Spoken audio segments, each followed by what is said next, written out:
What's going on, guys? Chuck here. Today, I thought I would just take some time to talk a little bit about how I became a lover of movies. Um, Not just movies in general, but some of the more outlandish ones, if you will, or what considered to be cult. I don't know. Weird stuff, and I guess most people, mainstream, call weird and cult, and some of us is called, fun. Um, so I don't know if it's really an origin story so much. People will call it that. But for me, my love of movies in general, I think I may have mentioned this before, kind of started at a very young age. Living in Michigan, I was lucky enough to live at one point in time like a block away from a movie theater. And this is like around 1980, 81. So Friday nights was a regular thing for me and my mom. We would walk to the movie theater and see a movie on Friday night. Almost didn't matter what was playing. We'd just go see whatever. And I don't recall, but I think I remember her telling me at the time, it was a one-screen theater. It's like just with one screen, nothing, wasn't multiplex. And I think she said at the time that it was like $1 a ticket, something like that. And these were first run, so it wasn't like, years later where you have these dollar theaters and they were all second run. In other words, they were after the movies that hit the big chain cinemas and are going down to these, the dollar, which is in high school. That's where you went to on Friday nights, was the dollar movies. At least, again, I was a kid in 1981. Maybe this was what it was, but to me, it seemed like their first run because we're getting old. I saw so many movies from that time. That's, the pop culture sense. Obviously saw Star Wars movies, the Raiders Lost Ark, Tron there, Richard Pryor's A Toy. I saw Stripes. So many films around that time were there. So it was between that and HBO. And because I was home a lot, it was just me and my mom. And I guess I was what you would call at the time a latchkey kid. Especially during the summer, mom would go off to work. I'm home alone, all by myself because we had no one else to take care of me. So I'm watching, basically entertaining myself because, you're not opening the door, you're not going outside, you're staying in the house. And, you're watching HBO. And this time, it was HBO was a switch. We had a little box switch. It was like regular TV, HBO. And that was it. And I always remember HBO at the time was you catch one movie like 3-4 times in the same day if you're lucky. And that's how I saw, over and over. You see the same thing: Kill and Kill Again, Caveman, Carbon Copy with Denzel Washington.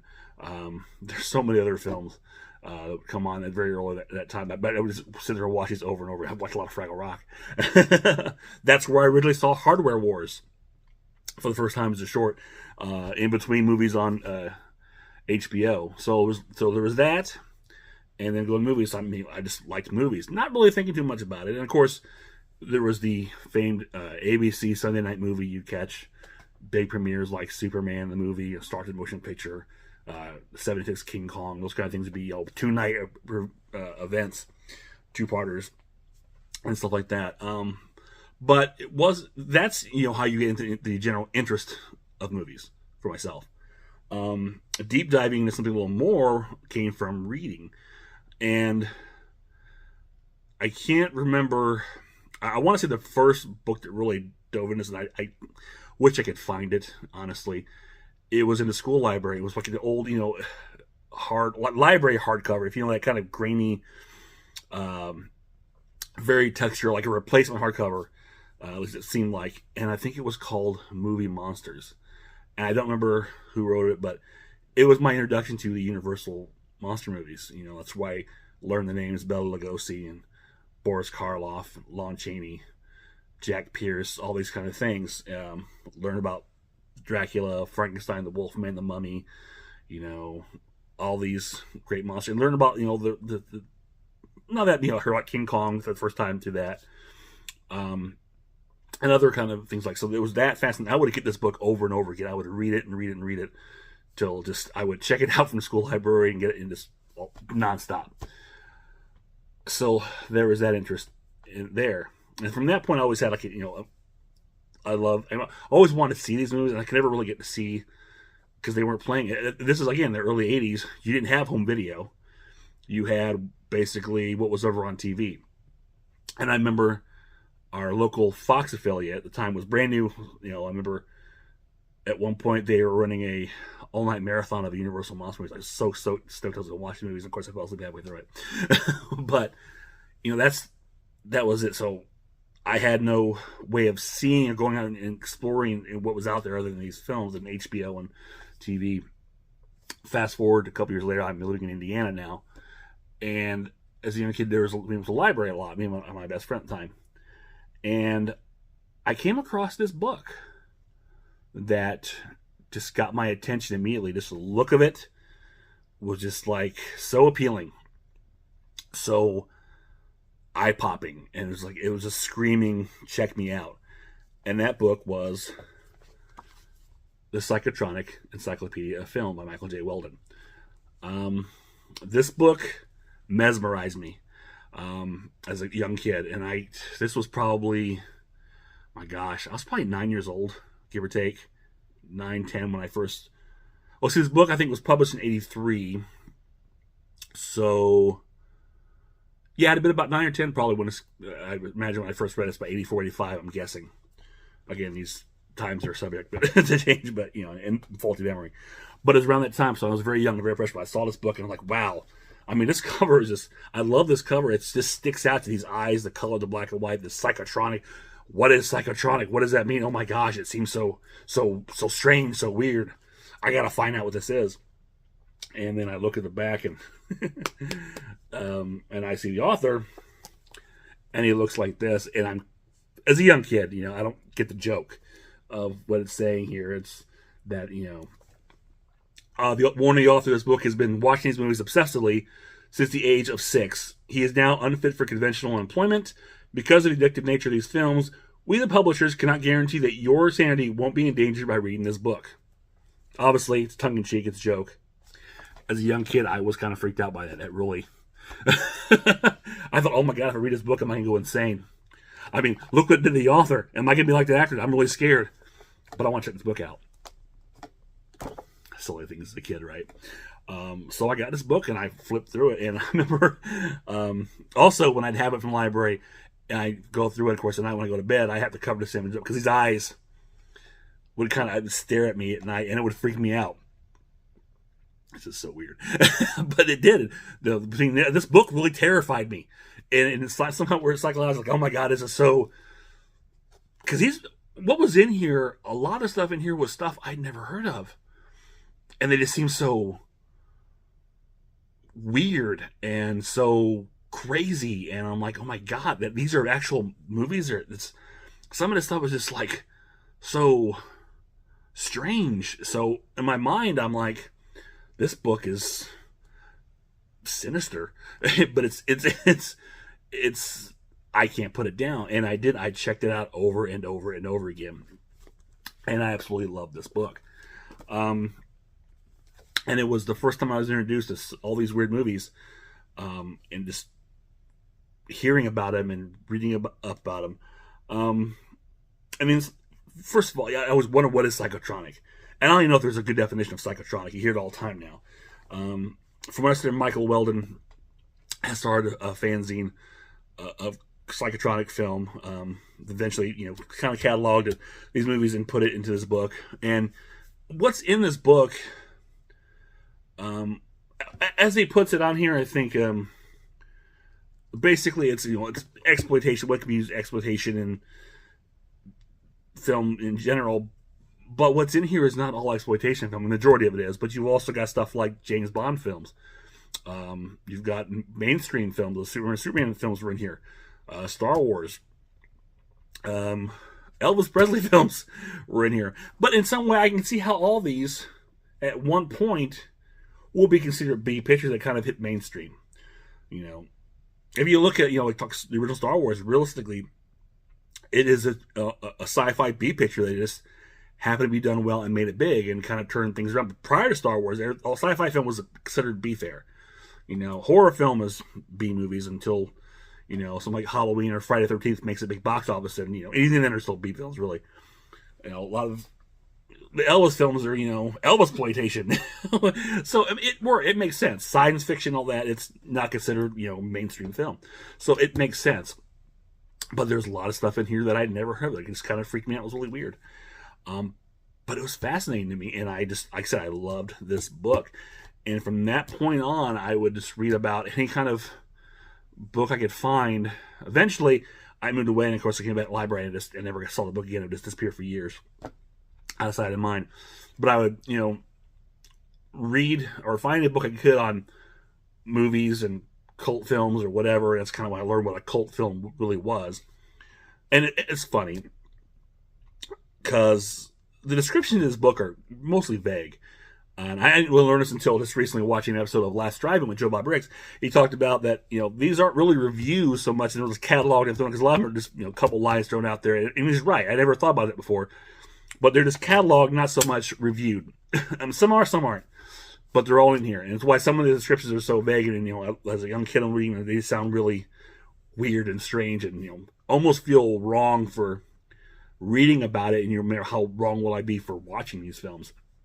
Which, of course, makes you want to watch them even more as a young, impressionable child. So fast forward to many years later as a young adult, probably 1920, and I'm at I want to say it's a Borders. And on the shelf, I find this beauty. For the first time since I was a young kid, I'm face to face with those yellow eyes again. And I snatched it up immediately. It's like my childhood had just come full circle. And I understood the book more now. And a lot of stuff in here, well, not a lot of stuff, but some of the stuff in here I'd seen. But I was so thrilled to get my hands on this. Because to this day, this is one of my favorite books of all time. And then I found out this was actually probably around the time, because this might have been about 96. Well, this was published in 96, was the follow-up, but even bigger, the Psychotronic video guide. Now, this was obviously a follow-up to this book, which was, this, like I said, this was like 83. So this is 96. And this is, now at this point, in 83, there was no home video. Home video was not really a thing, at least not for the common consumer in 1983. So, these films weren't popping up. By 96, home video, VHS is a thing, and now we're talking about movies that are on VHS, and kind of the films that weren't in the first edition. We're talking about them here, and more up-to-date stuff, and all the crazy films you find on VHS. So it was a nice companion piece to that. And again, these two books are like, of all the cult books I have, or books on cult film, if you will, these two are probably my cornerstone. I've always loved these books, not only because of how informative they are, but because they hold, especially the first one, it's got a very, very special place in my heart from my childhood. There's another book that has the same way, which I do have, and I think it's the Encyclopedia of Movie Monsters, something like that. I think about that book. As that was a library book too, and I borrowed it, and I never returned it. Not intentionally. I think moved away. I forgot about it. Nevertheless, oops. And actually that book I had misplaced, or I couldn't remember what I had until we moved, and we were cleaning up and packing, and I found it again, because it's I can't hide it. It was a library book because it has the library cover over the vague, like hard covering, a book cover that's like some kind of real one color design image that you get a lot of library books, and that's what this one is. So sorry. But I think the statute of limitations has run on that, so I'm okay, I hope. But so yeah, but like I said, this one holds a great place in my heart, and it's because of this book that really opened my eyes to the wonderful, weird film that's out there. And there were some things in here that really stuck out in my mind, image-wise, that I always remember. For instance, this image here, I think I talked before, this House of Crazy, which is the ultimate title for the film Asylum. This image, as weird as it is, always stuck in my mind, and I don't know why. I think it was Little Soldiers. So it's something I was like, wow, that seems so creepy, so weird. I really want to see this, but I don't know where it's at. Now I own this movie. I actually saw it the drive-in for the very first time a couple years ago, when they were having that. My drive-in was showing all the Amicus films, and that was one of us. First time I got to see it, and I bought it, and it was like so cool to get that. But also on that same image, you had this. What was this image from? Asylum of Satan or Asylum of Satan. Images like that. It just creeped me out as a young kid. These movies are. What are these movies? You also get stuff like. I think the first time I ever heard of the film Freaks, it was from this book here, and seeing this weird image, it just like blew my mind as a young kid. What else? Another prominent one. I can pull it up here. I can do this. I think I lost the paper.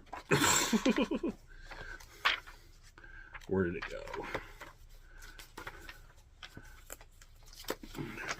Oh, yeah. Dr. Jekyll and Sister Hyde. Again, the poster, or this image of the poster was like this, piqued my curiosity. And it's the film I just recently bought and watched, and absolutely just love for its craziness. Let's see. What is... I don't know. Oh, here's talking about Guyana, Cult of the Damned. I just bought the movie I seen years ago. This is one that's I had never heard of, written there. Grizzly, one I've recently or bought a couple years ago from Severin. This little clip.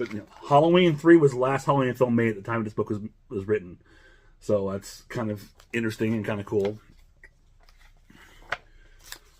And the first time I heard of Last House on the Left was from a write-up in here, but this is a poster for Last House on Dead End Street, which really piqued my curiosity too. And I think I've never seen it, but I've read about it. It's not very good. But that's what this book was about. There were so many, films in here, these great images that just stick out in your mind. And Let Me Die a Woman, which I believe is one I have now. With the Doris, I think it's Doris Wishman collection. I think it's one of her films. Yeah, so much good. Gets the Maniac mentioned in here. But yeah, this book was amazing. It is amazing, and I believe it's still in print. I think I looked at Amazon Curiosity. I think you can still find it on Amazon. Again, it's 1983, so it's outdated, obviously, but it's still a fun read. And if you've never read this book or picked up, I highly recommend it, especially if you're a lover of cult film. If you're new to cult film, this is the way to find out or find some of these titles, or hear about some of these titles, learn about some of them.